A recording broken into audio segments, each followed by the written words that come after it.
Good morning student. ये आपके 12th class biology के 6th चैप्टर का 5th लेक्चर है। इसके पहले वाले लेक्चर में हम लोगों ने अनुलेखन के बारे में पढ़ा था। अनुलेखन मैंने आपको प्रोकैरियोटिक कोशिका में बताया था और ये आपका अनुलेखन यूकैरियोटिक कोशिका में किस प्रकार से होता है। तो प्रोकैरियोटिक में आपने देखा था कि वहाँ पर एक्सॉन और इंट्रॉन की बात नहीं हो रही थी। ठीक, एक्सॉन मैंने बताया था क्या होता है। एक्सॉन वो वाला भाग होता है, मैंने बताया था कि आपका डीएनए स्ट्रैंड जो होता है, डीएनए स्ट्रैंड में आपके दो पार्ट होते हैं। एक आपका होता है एक्सॉन और दूसरा आपका होता है इंट्रॉन। एक होता है आपका एक्सॉन, दूसरा होता है इंट्रॉन। यानी एक्सॉन और इंट्रॉन का मतलब ये है कि एक्सॉन वो भाग होता है जो एमआरएनए बनाता है और इंट्रॉन वो भाग होता है जहाँ पर एमआरएनए बनता नहीं है।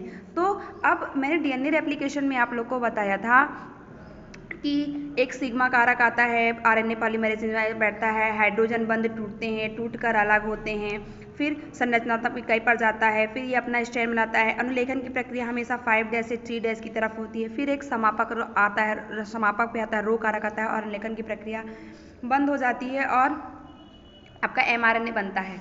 तो अनुलेखन अब पढ़ेंगे, अनुलेखन के प्रकार यूकैरियोटिक कोशिका में। तो देखिए यहाँ पर आपका डीएनए स्ट्रैंड है, डीएनए स्ट्रैंड पर यहाँ पर अनुलेखन हुआ। ठीक, अनुलेखन की प्रोसेस में आपका एमआरएनए बना, ये एमआरएनए बन गया। एमआरएनए आपका यहाँ पर आ गया, यहाँ से अलग होकर यहाँ पर आ गया आरएनए पॉलीमरेज एंजाइम, आइए आकर अलग हो गया। ठीक, अब यहाँ पर एक होता है 5' दूसरा होता है आपका 3'। 5' को हम ऊपरी सिरा और 3' का पुच्छ सिरा होता है। तो 5' को बच्चों कैप रीजन बोलते हैं। देखिए यहाँ पर लिखा है कैप, है ना। इसको कैप रीजन क्यों बोलते हैं? क्योंकि यहाँ पर मेथिल ग्वानोसिन ट्राइफॉस्फेट का क्या होता है, आच्छादन हो जाता है और यहाँ पर इसके 3' पर क्या होता है, 200 से 300 एडेनिन समूह क्या होते हैं, जुड़ जाते हैं। इसको कहते हैं आच्छादन की प्रक्रिया और यहाँ इसको कहते हैं पुच्छन की प्रक्रिया। इसको पॉलीएडेनाइलेशन भी कहते हैं। पॉलीएडेनाइलेशन मतलब एडेनिन के कई सारे ग्रुप जुड़े। एडेनिन क्या है? नाइट्रोजन क्षार है। ठीक, तो यहाँ पर देखिए ये आपका एक्सॉन और इंट्रॉन क्या, ये आपका एमआरएनए यहाँ पर अलग हो गया। ये आपका 5' यानी आपका आच्छादन वाला सिरा और ये आपका 3' यानी आपका पुच्छन वाला सिरा। ठीक, अब बच्चों यहाँ पर चलिए देखते हैं, सुकेंद्रीय कोशिका में दो जटिलताएं होती हैं। आपने वहाँ पर देखा था कि जो आपकी अनुलेखन की प्रक्रिया थी, अनुलेखन की प्रक्रिया सिंपल हो जा रही थी, आरएनए पॉलीमरेज एंजाइम आ रहा था, इसके बाद सिग्मा कारक आ रहा था, बंध टूट रहे थे। लेकिन इसमें जो आरएनए की प्रक्रिया होती है, सुकेंद्रकी में होती है, वो थोड़ी सी अलग होती है उससे। फिर से चलिए देखते हैं, केंद्रक अंगकों में मिलने वाले पॉलीमरेज के अतिरिक्त कम से कम 3 प्रकार के आरएनए पॉलीमरेज, इसमें 3 प्रकार के आरएनए पॉलीमरेज होते हैं। कौन? इनमें कार्यों का स्पष्ट। आरएनए पॉलीमरेज एंजाइम फर्स्ट क्या करता है, राइबोसोमल आरएनए 28S 18S और वह 58S को क्या करता है, अनुलेखित करता है। जबकि आरएनए पॉलीमरेज थर्ड क्या करता है, देखो इसमें आरएनए 3 होते हैं, 3 आरएनए होते हैं। आरएनए पॉलीमरेज एंजाइम 3 प्रकार के होते हैं, RNA polymerase enzyme first, RNA polymerase enzyme second और आरएनए पॉलीमरेज एंजाइम थर्ड। लेकिन पहले फर्स्ट आरएनए पॉलीमरेज एंजाइम काम करता है, फिर आरएनए पॉलीमरेज एंजाइम थर्ड काम करता है, फिर आरएनए पॉलीमरेज एंजाइम सेकेंड काम करता है। तो चलिए देखते हैं, आरएनए पॉलीमरेज एंजाइम थर्ड अंतरण आरएनए टीआरएनए, 5S आरएनए व एसआरएनए में अनुलेखन की प्रक्रिया के लिए क्या होता है, जिम्मेदार होता है। जबकि आरएनए पॉलीमरेज एंजाइम सेकेंड दूत आरएनए क्या करता है, एमआरएनए के पूर्ववर्ती रूप विस्मांगी केंद्रकीय आरएनए एचआरएनए के अनुलेखन करता है। देखिए विस्मांगी केंद्रकीय आरएनए क्या है कि यही पूर्ववर्ती आरएनए जो सबसे पहला आरएनए बनता है आपका, यहाँ पर देखिए जो सबसे पहला आरएनए बना तो उसमें विस्मांगी यानी एक्सॉन भी पाया गया, एंट्रॉन भी पाया गया, एक्सॉन भी पाया, एंट्रॉन पाया। इसको क्या बोलते हैं, विस्मांगी केंद्रकीय एचआरएनए बोलते हैं। ठीक, अब दूसरा क्या होता है, दूसरी जटिलता प्रारंभिक अनुलेखन में व्यक्तेकक और अव्यक्तेकक दोनों मिलते हैं। देखिए जब हमको पहला व्यक्तेकक मतलब एक्सॉन यानी जो अपने आप को एक्सप्रेस कर रहा है, अव्यक्तेकक मतलब एंट्रॉन जो अपने आप को एक्सप्रेस नहीं कर पा रहा है। तो देखिए क्या होता है, दूसरी जटिलता यह होती है प्रारंभिक अनुलेखन में व्यक्तेकक और अव्यक्तेकक दोनों मिलते हैं, यानी एक्सॉन भी मिल रहे हैं हमको और एंट्रॉन भी मिल रहा है। जो आपका येलो वाला पार्ट है वो आपका व्यक्तेकक है, ये वाला जो पार्ट है आपका व्यक्तेकक है और ये वाला क्या है, अव्यक्तेकक है। ठीक, तो मिलते हैं और वो कैसे होते हैं, असक्रिय होते हैं, क्योंकि एक्सॉन जो आपका एंट्रॉन वाला पार्ट होता है वो क्या करता है, एमआरएनए नहीं बनाता है। एचएनआरएनए में दो अतिरिक्त प्रक्रियाएं आच्छादन व पुच्छन से होकर गुजरता है। जो आपका ये एचएनआरएनए मिला है, यानी ऐसा आरएनए जिसमें एक्सॉन और इंट्रॉन, उसमें कौन सी प्रक्रिया होती है? आच्छादन की प्रक्रिया होती है और पुच्छन की प्रक्रिया होती है। आच्छादन की मतलब कैपिंग की प्रक्रिया, उस पर मेथिल ग्यानोसिन ट्राइफॉस्फेट का क्या होता है? आवरण बन जाता है और एचएनआरएनए के किनारे और 5' पर क्या होता है? आकर जुड़ता है। इसके बाद पुच्छन में क्या होता है? एडेनिन समूह 200 से 300 स्वतंत्र रूप से क्या होते हैं? जुड़ जाते हैं। इसको हम क्या बोलते हैं? पॉलीएडेनाइलेशन। अब क्या होता है बच्चों? यहाँ पर स्प्लाइसिंग की प्रक्रिया होती है। स्प्लाइसिंग की प्रक्रिया होती है मतलब संबंधन, यानी इसका इंट्रॉन पार्ट क्या होता है? काट कर अलग कर दिया जाता है। यानी देखिए ये वाला पार्ट जो है काट कर आपका अलग कर दिया गया। तो यहाँ पर देखिए आपको रेड पार्ट नहीं मिला, यहाँ पर आपको देखिए सिर्फ एक्सॉन ही मिला। तो आपने क्या देखा कि डीएनए से आपका एमआरएनए कैसे बना। ठीक, ये 5' ये आपका 3', यहाँ पर अब जीपीपी का और यहाँ पर आपका पुच्छन की प्रक्रिया। ठीक, तो यहाँ पर आपने देखा कि ये एचएनआरएनए हट गया, यानी आपका इंट्रॉन पार्ट हट गया और बचा सिर्फ आपका एमआरएनए वाला भाग, एक्सॉन। तो आपने देखा कि डीएनए से हमने एमआरएनए किस प्रकार बनाया। ठीक, इस यहाँ पर सिग्मा कारक की और रो कारक की जरूरत नहीं होती है। यहाँ पर इंट्रॉन को हटाने के लिए स्प्लाइसिंग की प्रक्रिया होती है। ठीक है ना, जबकि आपका जो प्रोकैरियोटिक अनुलेखन होता है उसमें किसी भी प्रकार के स्प्लाइसिंग की प्रक्रिया नहीं होती। आपने उसमें देखा था कि कोई भी एक्सॉन और इंट्रॉन वाला, आपने देखा था एक्सॉन और इंट्रॉन वाला पार्ट यहाँ पर कहीं नहीं है, डायरेक्ट यहाँ पर आपको आरएनए मिल गया। तो ये था आपका प्रोकैरियोटिक और ये है आपका यूकैरियोटिक। चलिए नेक्स्ट है आपका अनुवांशिक कूट। अनुवांशिक कूट क्या होता है बच्चों? 3 नाइट्रोजन क्षार से मिलकर अनुवांशिक कूट बनता है। ठीक, अनुवांशिक कूट या 3 नाइट्रोजन क्षार से मिलकर बनता है। नाइट्रोजन क्षार मैंने आपको बताया था कि दो प्रकार के होते हैं। एक आपका होता है प्यूरिन, दूसरा आपका होता है पिरिमिडिन। तो प्यूरिन और पिरिमिडिन क्या है आपका? प्यूरिन में आपका एडेनिन ग्वानिन और पिरिमिडिन में आपका साइटोसिन, थायमिन और यूरेसिल आते हैं। ठीक, तो अनुवांशिक कूट को जॉर्ज गैमो ने बताया कि आरएनए में केवल 4 प्रकार के नाइट्रोजन क्षार मिलते हैं और 20 प्रकार के अमीनो अम्ल का क्या करते हैं? कूट लेखन करते हैं। ये जो नाइट्रोजन क्षार होते हैं 3 मिलकर एक कोडान बनाते हैं। जैसे ए नाइट्रोजन क्षार आरएनए में कितने प्रकार के? यहाँ पर आरएनए बना अनुवांशिक कूट।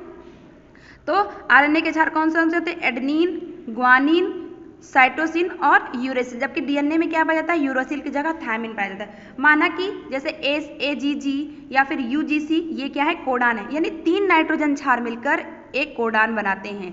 ठीक, कोडान कैसे होते हैं? त्रिक होते हैं और 4 प्रकार के नाइट्रोजन क्षार से 64 प्रकार के कोडान बनते हैं। ये आपको बताएंगे कैसे बनता है। 4 प्रकार के नाइट्रोजन क्षार से 64 प्रकार के कोडान बनते हैं।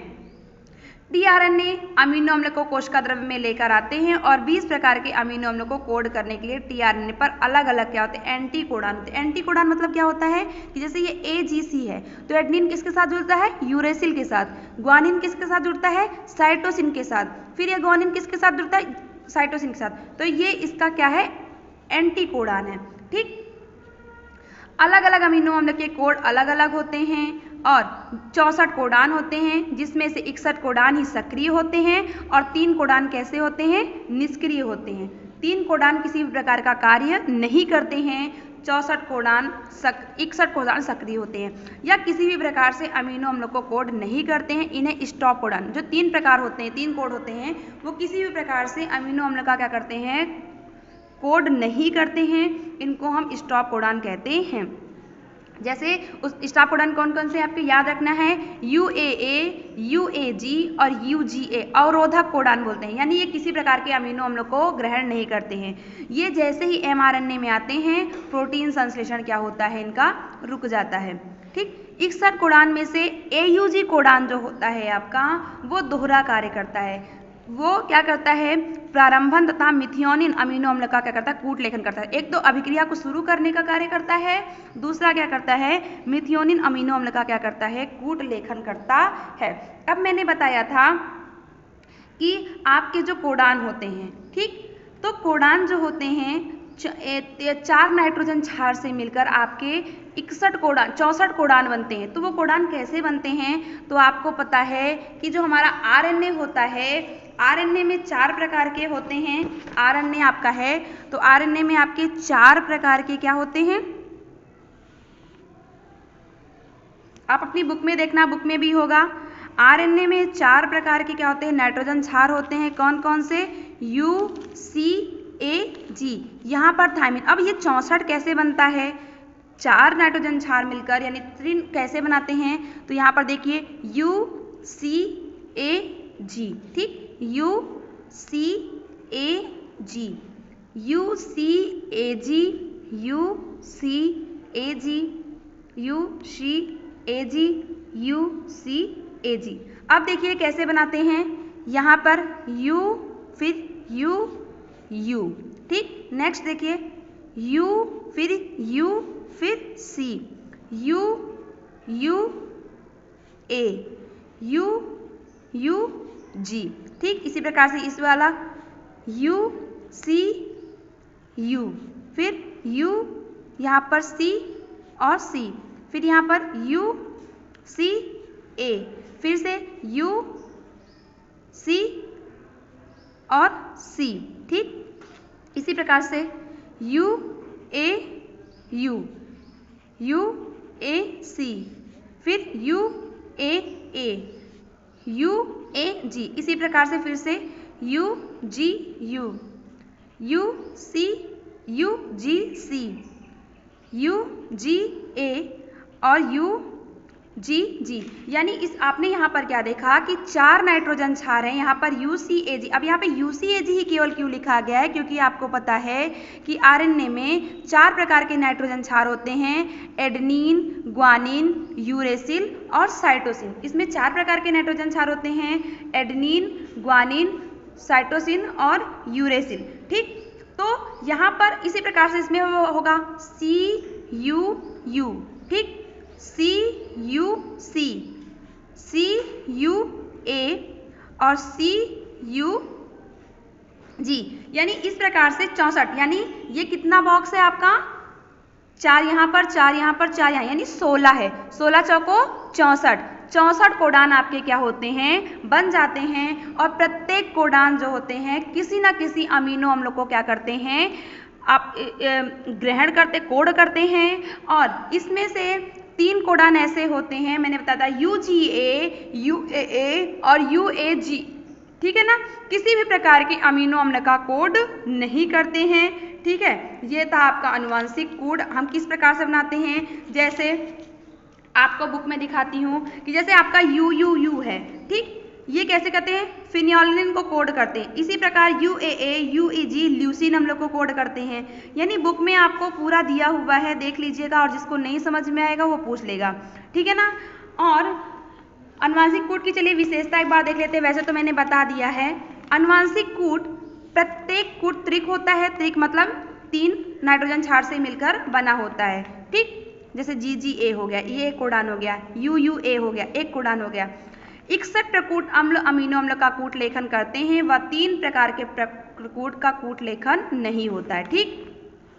एक प्रकूट केवल एक अमीनो अम्ल का कूट लेखन करते हैं, इस कारण से यह विशिष्ट होता है। यानी एक प्रकूट केवल एक ही अमीनो अम्ल को ले जाएंगे, ऐसा नहीं कि दूसरे को भी लेके चले गए, इसको भी लेके चले, नहीं। एक प्रकूट यानी एक कोडान, प्रकूट मतलब यानी आपका ये कोडान, इस कारण से यह विशिष्ट होता है। कुछ अमीनो अम्ल का कूट लेखन एक से अधिक प्रकूटों द्वारा होता है, इस कारण इन्हें अपहासित कूट कहते हैं। कुछ ऐसे अमीनो अम्ल होते हैं जैसे मान लो UCAG हो गया, यानी उनका एक अधिक कूट लेखन, एक से अधिक प्रकूटों द्वारा, एक प्रकूट में 3 नाइट्रोजन क्षार होते हैं, तो वो कैसे होते हैं? अपहासित। कुछ लगभग क्या होते हैं? सार्वभौमिक होते हैं। कि मान लो अगर UUU, ठीक है ना, UUU फिनाइल एनिलीन को कोड कर रहा है, ठीक, तो कीटों में भी वो फिनाइल एनिलीन को कोड करेगा, प्लांट में भी वो फिनाइल एनिलीन को कोड करेगा, और मनुष्य में फिनाइल एनिलीन का वह अमीनो अम्ल का कोड करेगा, ठीक। AUG मैंने बताया था प्रकूट दोहरा कार्य करते हैं, ये अभिक्रिया को शुरू करने का कार्य करते हैं, और यह एक प्रारंभक कूट के रूप में कार्य करता है, और ये मिथियोनिन अमीनो अम्ल का क्या करते हैं? कूट लेखन करते हैं। चौथा आपका इसके बाद नेक्स्ट पॉइंट है UUA, UAG और UGA किसी भी अमीनो अम्ल को कोड नहीं करते हैं, ये स्टॉप कोडान हैं। Thank you. आज के लिए बस इतना ही। नेक्स्ट वीडियो में हम उत्परिवर्तन और आनुवंशिक कूट के बारे में पढ़ेंगे।